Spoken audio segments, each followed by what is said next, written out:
Bé, deia que som a Tarragona. En aquest cas, hi ha municipis que volen desestacionalitzar el turisme i ho fan amb activitats esportives al llarg de tot l'any. I un exemple, Núria Sabater, el trobem a Cambrils amb un campionat d'escacs que s'està celebrant aquests dies.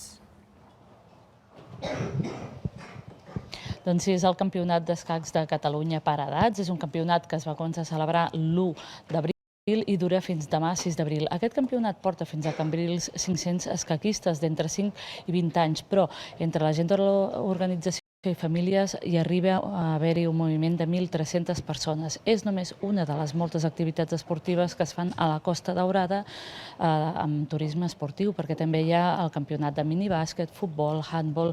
Són un munt d'activitats esportives que arriben a portar aquí més de 30.000 esportistes amb un impacte de 120.000 pernoctacions als hotels de la Costa Daurada. De fet, aquesta temporada obren per Setmana Santa un 25% més d'hotels respecte a l'any passat. La desestacionalització del turisme convencional a la Costa Daurada fa anys que s'està treballant. Molts esportistes durant tot l'hivern i l'impacte més gran és ara per Setmana Santa. Per exemple, el campionat d'escacs permet que, com que són les vacances de Setmana Santa, tots aquests nois i noies, adolescents que no tenen escola, puguin venir aquí a fer aquest campionat i també les seves famílies i aprofitar per fer turisme.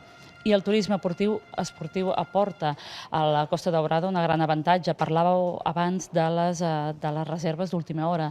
El turisme esportiu permet que es planifiqui un calendari i, per tant, els hotels poden planificar les contractacions i tots els serveis que han d'oferir els esportistes que venen fins aquí.